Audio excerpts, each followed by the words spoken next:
ایک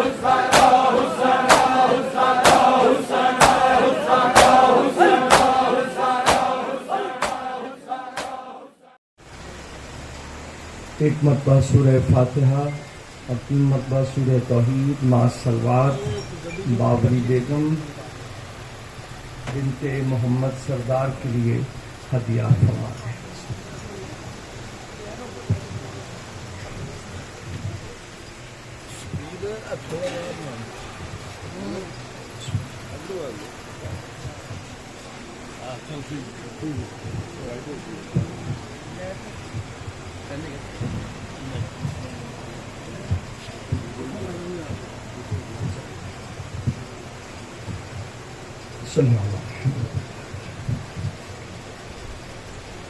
اعوذ باللہ من الشیطان الرجیم، بسم اللہ الرحمن الرحیم، الحمدللہ الذی ہدانا لہذا وما كنا لنهتدي لولا ان هدانا الله لقد جاءت رسل ربنا بالحق والصلاة والسلام والتحیۃ والاکرام علی سید عصل ما فی الوجود سر اللہ فی کل موجود نقطۃ دائرۃ الوجود صاحب لواء الحمد والمقام المحمود الخاتم لما سبق والفاتح لمن غلق المعلن الحق بالحق بالقاسم محمد صلی اللہ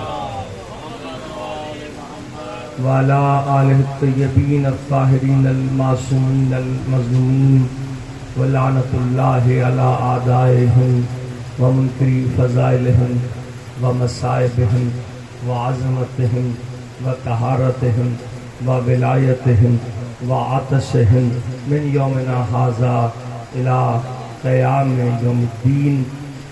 اما بعد فقد قال اللہ تبارک و تعالی فی کلامہ المجید والفرقانہ الحمید واصدق القائلین وقولہ الحق۔ بسم اللہ الرحمن الرحیم۔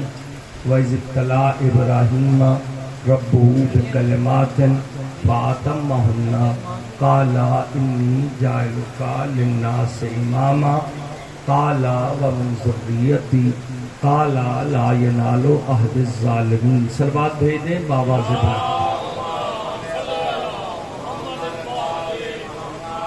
حاضرین گرامی قدر، صاحبان معرفت، آج کی اس مجلس سے بلندی درجات کے لیے سرنامہ کلام میں میں نے آپ کے سامنے سورہ مبارکہ بقرہ کی آیت نمبر 124 کو تلاوت کرنے کا شرف حاصل کیا۔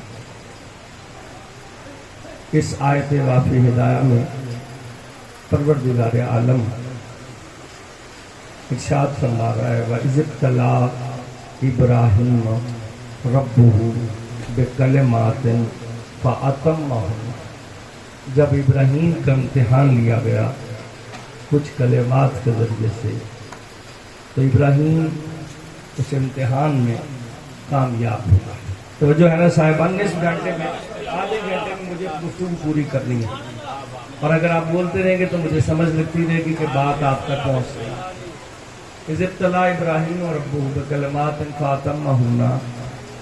جب ابراہیم کا امتحان لیا گیا کچھ کلمات کے ذریعے سے، ابراہیم اس امتحان میں کامیاب ہوئے تو اللہ کی طرف سے آواز آئی، اے ابراہیم تجھے لوگوں کے لیے امام بنا۔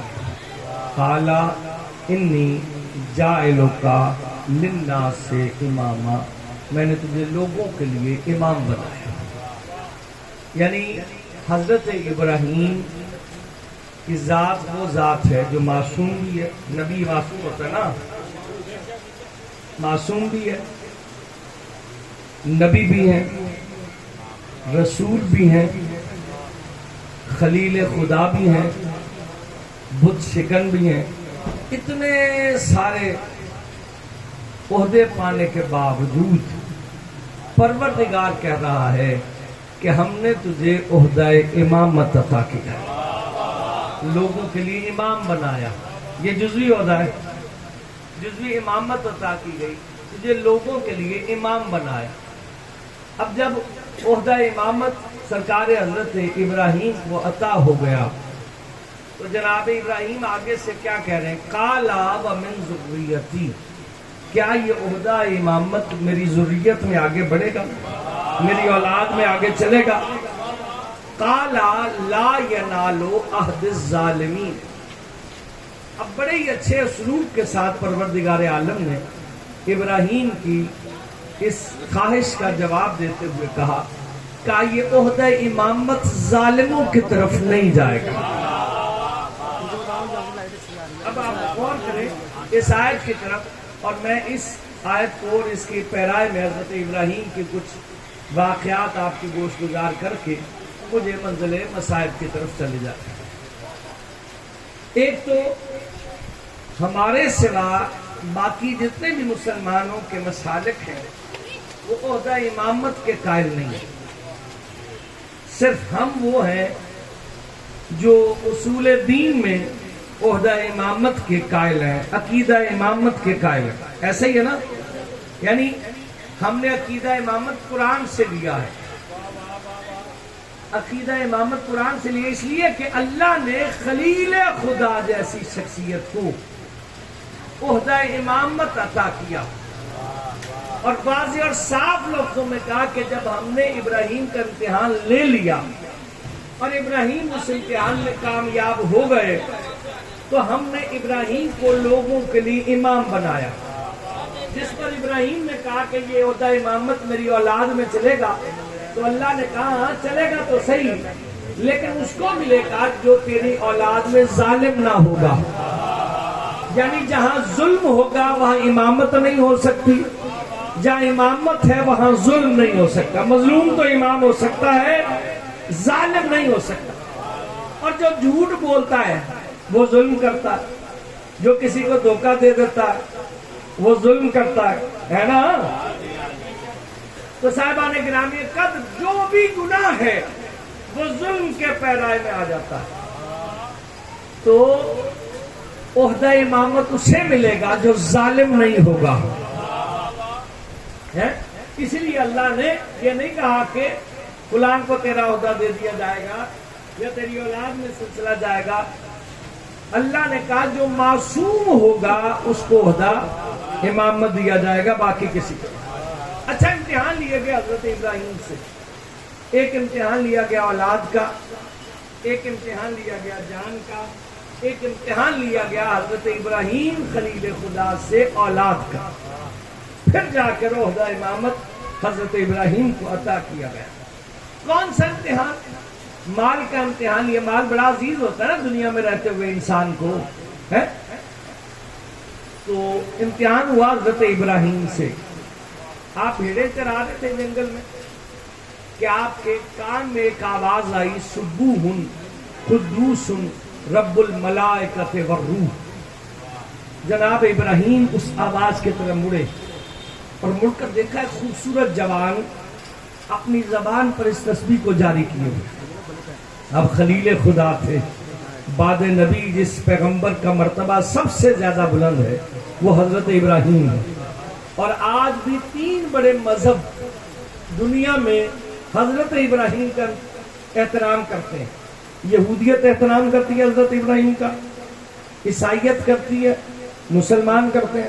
علیہ السلام کہہ رہے ہیں ہم تو 1,24,000 انبیاء کا احترام کرتے ہیں نا، ٹھیک ہے کہ نہیں؟ تو اب ظاہری طور پر یہ 3 بڑے مذہب حضرت ابراہیم کو مانتے ہیں۔ آپ نے دیکھا، دیکھنے کے بعد کہا کہ میرا دل کرتا ہے کہ تو اپنی زبان پر پھر اس تسبیح کو جاری کر۔ یہ جو بھیڑیں ہیں نا میرے پاس، اس میں سے آدھی بھیڑیں تجھے دیتا ہوں۔ اس نے پھر کہا سبوح قدوس رب الملائکۃ والروح۔ جناب نے کہا میرا دل کرتا ہے کہ تو پھر اپنی زبان پر اس تسبیح کو جاری کر، یہ جو باقی بھیڑیں بچی ہیں یہ بھی تجھے دیتا ہوں۔ اس نے پھر اپنی زبان پر اس تسبیح کو پڑھا، سبوح قدوس رب الملائکۃ۔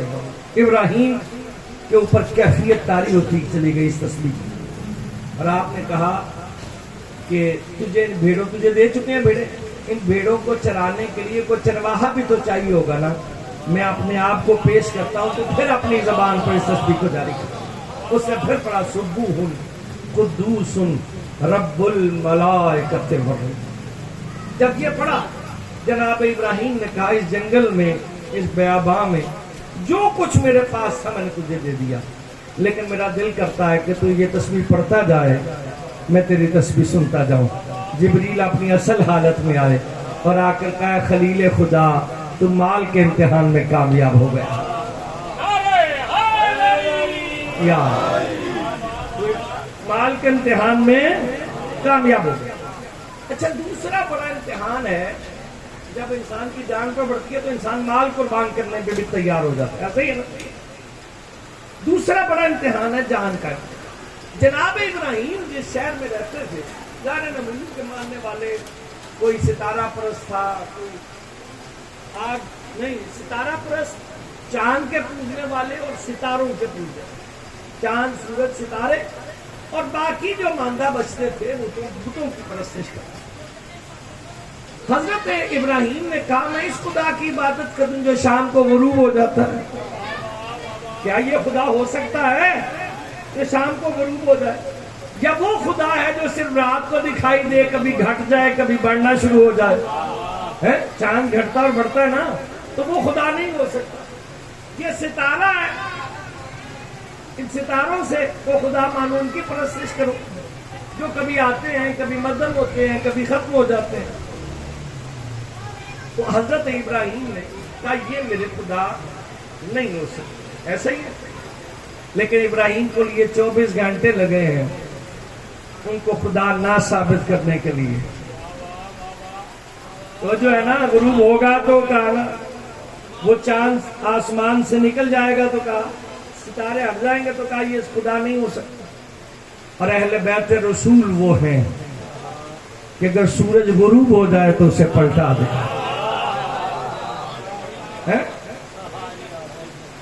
ستارہ در پہ بلا کے بتا دیں کہ یہ خدا نہیں ہو سکتا ہے، اور چاند کے 2 ٹکڑے کر دیں. اللہ اکبر.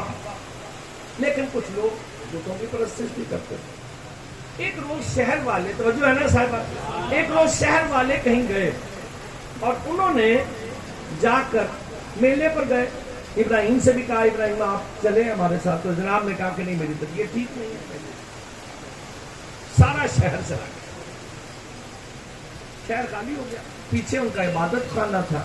جناب ابراہیم اٹھے، ایک تیشہ پکڑا اور جا کے ابراہیم نے ان سارے بتوں کو توڑا. ٹھیک ہے، توڑا اور توڑنے کے بعد جو ہتھوڑا تھا تیشہ تھا اسے بڑے بت کے گلے میں ڈال دیا. جیسے بڑے بت کے گلے میں ڈالا واپس آ گئے. تھوڑی دیر بعد شام تک اس کے جو شہر والے تھے واپس پلٹے، عبادت خانے میں گئے، انہوں نے تو ٹوٹے ہو. تو یہ کون ہو سکتا ہے؟ کہا وہی ہے جو ابراہیم جو ان کی پرستش نہیں کرتا. امامت اسی کو ملتی ہے جو بت پرست نہ ہو. خدا امامت کا وہی حقدار ہے نا جو کسی جھوٹے خدا کے آگے ماتھا نہ ٹیکے. اب جیسے ہی ابراہیم کو بلایا گیا کہا وہی ہو سکتا ہے. جناب ابراہیم سے پوچھا کہ یہ بت کہا کیسے ہو سکتا ہے؟ میں نے تو نہیں توڑے. کہا تو بھی تو ہے جو ان کی عبادت نہیں کرتا، باقی تو سارے عبادت کرتے ہیں، ان کا احترام کرتے ہیں، تو نہیں توڑا ہو. حضرت ابراہیم کہنے لگے یہ جس کے گلے میں ہتھوڑی لٹک رہی ہے یہ اسی نے توڑے ہوں گے بڑے والے بت.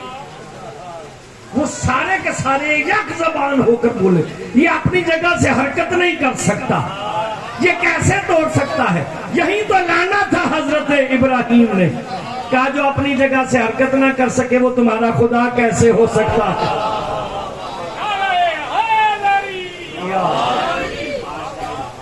اس کی عبادت کرو گے جو اپنی جگہ سے حرکت نہیں کر سکتا، تمہاری مدد کو کیسے آئے گا؟ تمہاری دعائیں کیسے قبول کرے گا؟ وہ تو بیچارہ خود لا کر جو سے چاہے توڑ دے. اب انہوں نے کہا کہ ابراہیم کے لیے ابراہیم کو کیا کیا جائے؟ انہوں نے کہا کہ قتل کر دیا جائے. قتل کر دینا بھی کوئی سزا ہو، عبرتناک سزا دی جائے. کہا کیا کیا جائے؟ کہا جلتی ہوئی آگ میں ابراہیم کو ڈال. ٹھیک ہے، آگ اتنی روشن ہوئی کہ جس کے اوپر سے پرندہ پرواز کر سکتا، توجہ ہے نا، اتنی آگ. اور جتنی آگ ہوتی ہے اتنی تپش بھی تو ہوتی ہے نا آگ کی. مطلب جتنی آگ ہے جتنا جتنا اس کے قریب جائیں گے تپش بڑھتی جائے گی. تو جب آگ زیادہ ہوگی تو اس کی تپش بھی اتنی دور ہوگی. اب ابراہیم کو زندہ آگ میں پھینکے کون؟ سوال ہے نا. کوئی پھینک بھی نہیں سکتا. کوئی باندھا ہاتھ پار باندھ کے کوئی قریب جائے گا تو پھینکے گا نا، آگ زیادہ ہے. اب انہوں نے کہا کہ آلہ بنایا جسے منجنیق بھی کہتے ہیں، گوفن بھی کہتے ہیں، کہ پتھر اس کے ابراہیم کے برابر کا وزن کا ڈالا، اسے گھما کر جب پھینکا تو اس کے وسط میں گیا. کہا بھئی یہ طریقہ ٹھیک ہے. جلتے ہوئی آگ میں ابراہیم کو پھینک دیا تاکہ عبرت بن جائے ابراہیم، آئندہ کوئی ہمارے بتوں کو نہ توڑے. جناب کو ہاتھ پیر باندھ کر اس منجنیق میں ڈالا گیا. ملائے اولا پر تو حرام بقا ہو گیا. جبریل پہنچے اور کہا پروردگار عالم، ایک ہی تو تیرا نام لیوا باقی بچا ہے، اگر یہ بھی جل گیا تو پھر تیرا نام لیوا کون ہوگا؟ میں تیرے خلیل کی مدد کو پہنچوں پروردگار؟ کہا جا، اگر میرا خلیل تیری مدد قبول کرتا ہے تو کر دے جا. جبریل پہنچے. اب وقت اتنا ہی ہے کہ آگ میں پھینکا جانا ابراہیم. کہا کہ اے خلیل خدا، اس آگ کی حقیقت میری نگاہ میں کچھ نہیں، اگر تو اجازت دے تو میں آگ بجھا دوں. کہا مجھے تیری مدد کی ضرورت نہیں ہے جبریل، ہاں اگر وہ میری مدد کرے گا اس کی مدد کروں. جبریل سے مدد طلب نہیں. گھمایا انہوں نے، ابراہیم کو آگ میں پھینکا. اللہ کی طرف سے آواز آئی، یا نار کونی بردم و سلام علی ابراہیم. اے آگ ٹھنڈی پڑ جائے ابراہیم کی، اور اتنی ٹھنڈی پڑنا جس سے ابراہیم سلامت رہے. بردم و سلام علی ابراہیم. اگر یہ سلامت نہ کہتے تو انتہائی ٹھنڈ میں بھی انسان مر جاتا ہے. -50 60 70 ہو جائے. اور بھائی جل کے نہ مر گیا، جم کے مر گیا. جل کے نہ مرا، جم کے مر گیا. تو ہلکا تھا اتنی ٹھنڈی پڑنا جس سے ابراہیم سلامت رہے. اب جیسے یہ کہا جناب ابراہیم آگ میں گرے، نہ ہڈی ٹوٹی، نہ بازو ٹوٹا، نہ پیر زخمی ہوا. آگ گلزار بن گئی ابراہیم کے لیے. ابراہیم آگ میں چلتے پھرتے ہوئے لوگوں کو دکھائی دے رہے ہیں. پوری قوم دیکھ رہی ہے کہ ابراہیم کو آگ کچھ نقصان نہیں پہنچا رہی. تو جو ہے جی، اب ابراہیم اس آگ میں سے چلتے ہوئے باہر آئے. ہونا تو یہ چاہیے تھا کہ حق کو سامنے دیکھ کر سارے ایمان لے آتے ابراہیم کے اوپر، لیکن ایمان لے کر نہیں آئے، سامنے دیکھ کے بھی نہیں مانتے. تو یہ نہ کہہ کہ رسول نے دکھائی نہیں تھا غدیر کے میدان میں کہ من کنت مولا ہو فہذا علی مولا. سامنے دیکھ کے بھی نہیں مانتے. یا علی یا علی یا علی مدد. اچھا، تیسرا بڑا امتحان لیا گیا تھا حضرت ابراہیم سے اولاد کا. ایسا ہی ہے، کسے لیا گیا تھا؟ حضرت ابراہیم. بڑا کٹھن امتحان ہے. جو صاحبان اولاد بیٹھے ہیں باقی اس بات کا احساس نہیں رکھتے، جو صاحب اولاد نہیں ہوتا اسے نہیں پتا کہ اولاد کی محبت کیا ہے. جناب حضرت ابراہیم، میں نے درمیان کے واقعات کو چھوڑ دیا، اگر وقت ہوتا تو میں بیان کر دیتا. جناب ابراہیم خواب دیکھتے ہیں کہ میں اپنے بیٹے اسماعیل کی گردن پر چھری چلا. شروع ہوتی ہے، آتے ہیں اپنے بیٹے کے پاس، اسماعیل کے پاس، اور آ کر کہا کہ بیٹا میں نے رات خواب دیکھا ہے کہ میں تجھے تیری گردن پر چھری چلا. گویا باپ بھی نبی ہے، بیٹا بھی نبی. بیٹا کہنے لگا افعل ما تؤمر ستجدونی انشاءاللہ من الصابرین. بابا وہ کر دیجئے جس کا آپ کو حکم دیا گیا، آپ مجھے صبر کرنے والوں میں پائیں گے. نبی موت کو گلے لگاتا ہے صبر کر کے، اور اہل بیت نبی موت کو گلے لگاتے ہیں شکر کر کے. شب ہجرت علی نے سجدہ شکر بجا لایا. میرے مولا نے جب کہا یا علی میرے بستر پر سو جاؤ، اس موقع پر سب سے پہلا سجدہ شکر اگر کسی نے کیا تو علی ابن ابی طالب. اللہ اکبر. صاحبان گرامی قدر، اب بیٹا یہ نہیں کہہ رہا کہ بابا آپ نے تو خواب دیکھا ہے. بیٹا جانتا ہے کہ جو خواب نبی کا ہوتا ہے وہ عین وحی الہی ہے. اچھا، نبی کی خواب عام بندے کے خواب جیسی نہیں ہے تو نبی کی ذات عام بندے کے ذات جیسے کیسی ہو سکتی؟ اب لے کر چلے، جو آپ کو حکم دیا گیا وہ بجا لائے. جناب نے تیاری شروع کی. ماں سے کہا ذرا بچے کو نہلا دھلا کے تیار کر دو، مجھے جانا ہے کہیں اپنے ملاقات کے لیے، اللہ کی بارگاہ میں ملاقات کرنے کے لیے جانا. خلیل خدا تھا، غلط بھی نہیں، لیکن قربانی اللہ کی راہ میں دینے کے لیے جانا.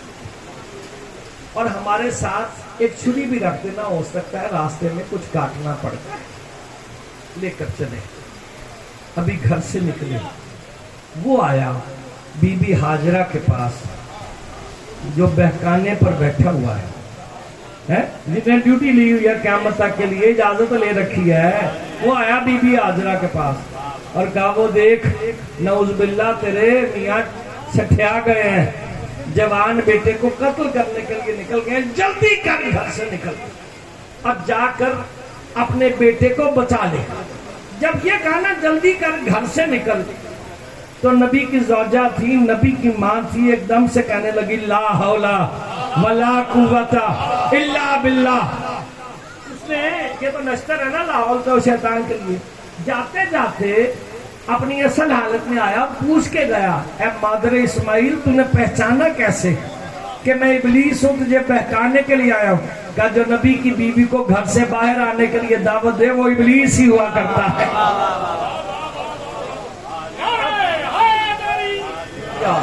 اب وہ لے کر چلے.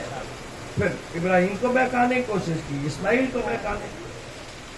جناب نے آنکھوں پہ پٹی باندھی، بیٹا ہے قربانی کر رہے ہیں لیکن آنکھوں پہ، بچے کے ہاتھ پیر باندھے اور چھری چلائی.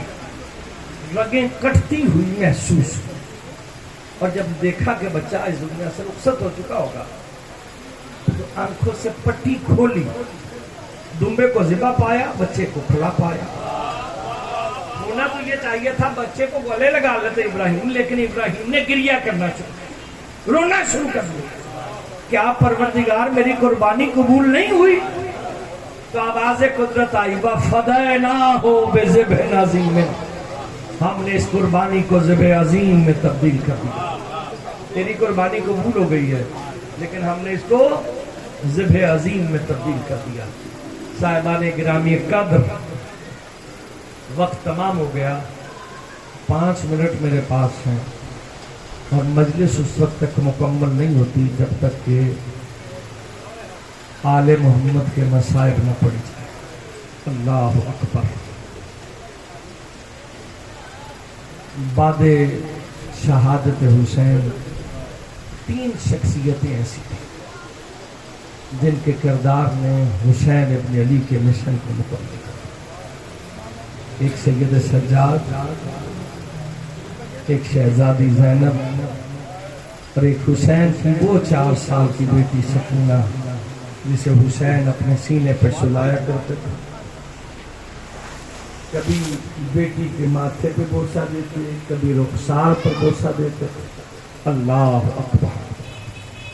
شب عاشور مقتل کہتا ہے کہ میرے مولا حسین نے اپنی بیٹی کو گود میں لیا ہوا اور شب عاشور حسین نے شہزادی کے کانوں پر بوسہ دیا.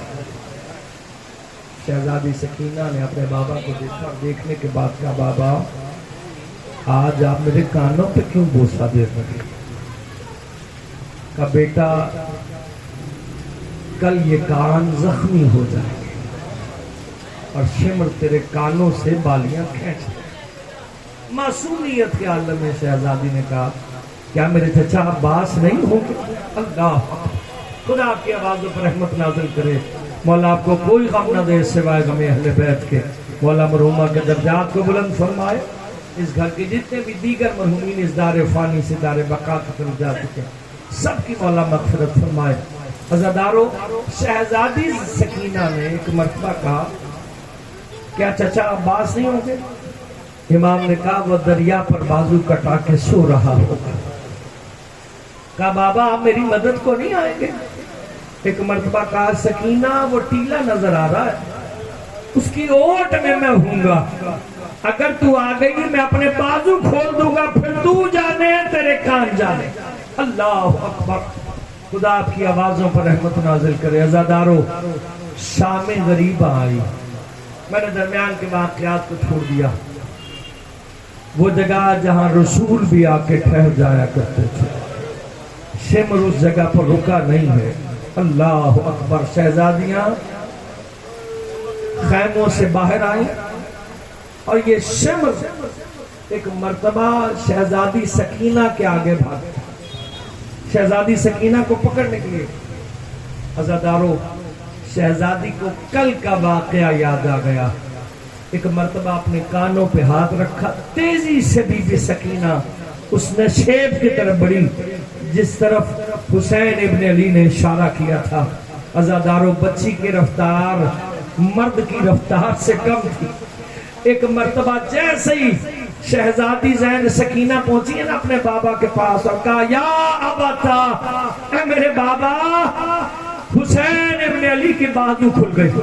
اور ایک مرتبہ شہزادی سکینہ اپنے بابا سے لپٹ گئی. شمر آیا اور اس نے آ کر شہزادی سکینہ کے کانوں پہ ہاتھ رکھا اور ایک مرتبہ دونوں بھائیوں کو چھین کر جیسے کھینچا نا تو خون جاری ہوا. شہزادی سکینہ بے ہوش ہو گئی. ایک مرتبہ لاش حسین سے آواز آئی زینب میری امانت کو سنبھالو. سکینہ بے ہوش ہو گئی. الا لعنت اللہ علی القوم الظالمین وسیعلم الذین ظلموا ایا منقلبون. پروردگار ہماری اس قلیل سی عبادت کو کھلتے کرتے.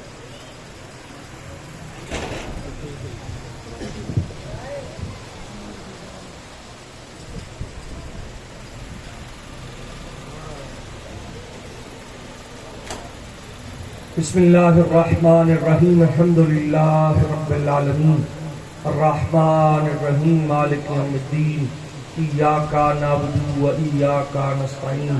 اهدنا الصراط المستقیم صراط الذین انعمت علیہم غیر المغضوب علیہم ولا الضالین. بسم اللہ الرحمن الرحیم. قل هو اللہ احد اللہ الصمد لم یلد ولم یولد ولم یکن له کفوا احد. بسم اللہ الرحمن الرحیم. قل هو اللہ احد اللہ الصمد لم یلد ولم یولد ولم یکن له کفوا احد. بسم اللہ الرحمن الرحیم. قل هو اللہ احد اللہ الصمد لم یلد ولم یولد ولم یکن له کفوا احد. بسم اللہ الرحمن الرحیم. انا انزلناه في ليلة القدر وما ادراك ما ليلة القدر. ليلة القدر خير من 1000 شهر. تنزل الملائكة والروح فيها بإذن ربهم من كل أمر سلام هي حتى مطلع الفجر. بسم الله الرحمن الرحيم. ان اللہ وملائکتہ یصلون علی النبی یا ایھا الذین آمنوا صلوا علیہ وسلموا تسلیما. اللہم صل علی محمد وآل محمد. بسم اللہ الرحمن الرحیم. انما یرید اللہ لیذھب عنکم الرجس اہل البیت ویطہرکم تطہیرا. صلی علی محمد وآل محمد. یا محمود بحق محمد یا اعلی بحق علی یا فاطر بحق فاطمہ الزہرا یا محسن بحق الحسن یا قدیم الاحسان بحق الحسین علیہ السلام وبحق قصة المعصومین من ذریت الحسین علیہ السلام. پروردگار صدقہ محمد و آل محمد جو ذکر محمد و آل محمد ہوا، تلاوت قرآن مجید ہوئی، سورہ فاتحہ، دیگر سورہ مبارکہ، آیات مبارکہ، درود پاک تلاوت کیا گیا، اور جو نظر و کام رکھے گئے، اس کا ہدیہ سرکار محمد و آل محمد، پنجتن پاک، 12 امام، 4 معصومین، شہداء کربلا، اسیران کربلا، اجداد پیغمبر کی بارگاہ میں کرتے ہیں. ان کے صدقے اور وسیلے سے اس کا اجر و ثواب برائے بلندی درجات بابری بیگم بنت محمد سردار زوجہ جنت بی بی کے نامہ اعمال میں درج فرما. پروردگار مرحومہ کے درجات کو بلند فرما، مرحومہ کی قبر کو جنت کے باغات میں سے ایک باغ قرار دے، روح کو سکون عنایت فرما، محمد و آل محمد کی قربت و شفاعت نصیب فرما، پسماندگان کو صبر جمیل عنایت فرما، مرحومہ کی مغفرت فرما. پروردگار وادی السلام میں بارگاہ امیر المومنین سے قبر کو متصل فرما، مرحومہ کی خطاؤں سے، لغزشوں سے، گناہوں سے درگزر فرما، امام حسین کے عزاداروں میں، ماتمداروں میں معصوم فرما، پسماندگان کو صبر جمیل عنایت فرما. جتنے بھی احباب اس ذکر محمد و آل محمد میں تشریف فرمائے، مولا سب کی حاجات اپنی بارگاہ میں قبول و منظور فرما. جو پریشان حال ان کی پریشانیاں دور فرما، جو بیمار ہیں بیمار کربلا کے سب کے شفائے کلی اور عاجل عنایت فرما. صاحبان بانیان مجلس کی توفیقات خیرہ میں اضافہ فرما.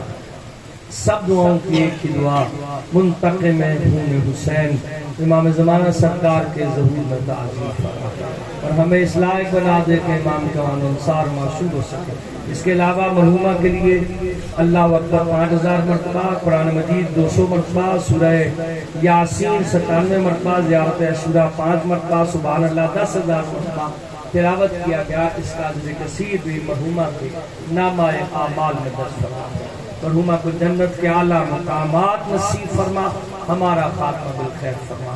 ربنا تقبل منا انک انت السمیع العلیم وتب علینا انک انت التواب الرحیم بحق محمد و آلہ الطاہرین. اللہم